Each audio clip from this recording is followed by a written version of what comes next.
Ing-ani ka kuyaw basta magian tag bagyo.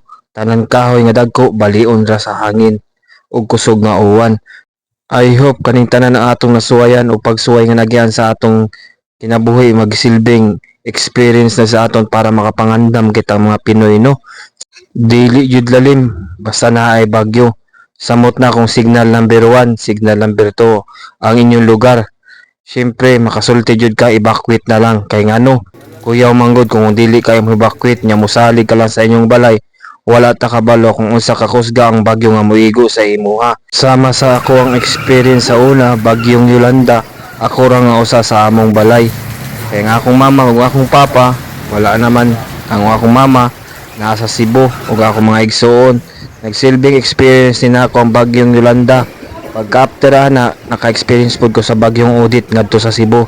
Time nga niadto kog Cebu, natimingan kog bagyo. Nya akong gikontrol ang akong kaugalingon ug akong pamilya nga dili mga ratol. Kaya ang ratol usahay mao ni makadahan natog nervyos. Sa panahon ng sang kalamidad nga ingani nga sitwasyon ang ato lang iampo sa Ginoo nga tagaan tag maayong panglawas ug safety sa atong pamilya kay wala ta kabalo kung unsay matabo sa atoa.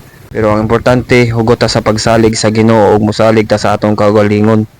Kay ang importante sa tanan dili ang butang, dili ang kwarta, kundi ang pamilya nga magpabiling lig-on sa pagatubang sa mga hagit sa mga pati nga panahon. Magpasalamat kita sa kahit sa sa atong isla diri dapita sa Bantayan, Madidios ug Santa Fe nga wala ra kay maunsa. Luoy kay ang banda sa north, no, especially sa atong mainland sa Cebu City. Luoy kayo, daghang kay gipang-anod sa baha ug daghang kinabuhi ang nakalas. Mao makasulti jud ko nga basta na ay bagyo kailangan jud nato mag-safety. Kung mahimo natong mo evacuate ta mga idol, kay dili nato matagan ang kakusgon sa bagyo nga mapak sa atoa.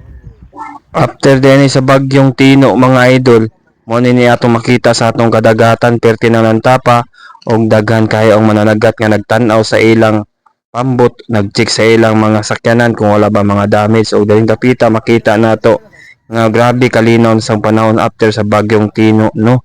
Pero mao jud natong kinabuhi diri mga idol, kundi ang importante magpabiling tang lig-on matubang sa mga pagsuway sa ubos sa kalibutan.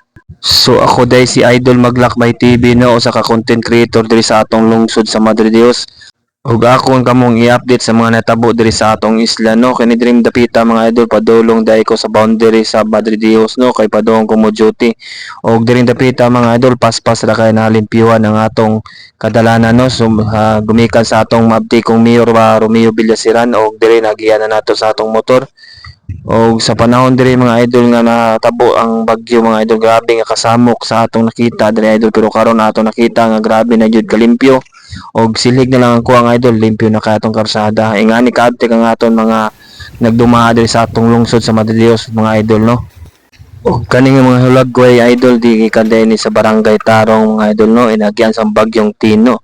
Og ato diri nakita si tatay nga gloy kaayo kay naning kamot pud si tatay nga magnita sang pagkaon nya karon na timingan nga naay bagyo lisod kay ipanagat, no, og dili napita grabe nga pagalingot og nagsugod na panlimpyo ang before kani mo man nga content mga idol. Ako lang tagaan og pagtagad ang natabo sa Cebu, no, samot natong mga pamilya nga na biktima sang bagyong Tino sa mga namatyan dira na atong tatagaan may kusog ug magpadayon sa kinabuhi kay nahibaw ko grabe inyo kasakit karon nga nagyan, labi na sa inyong mga pamilya nga na sawi sa baha mga idol, no.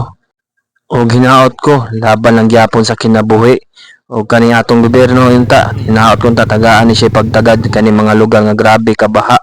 Sus loy jud kaya atong mga kauban, no, atong mga pamilya nga napektuhan sa baha og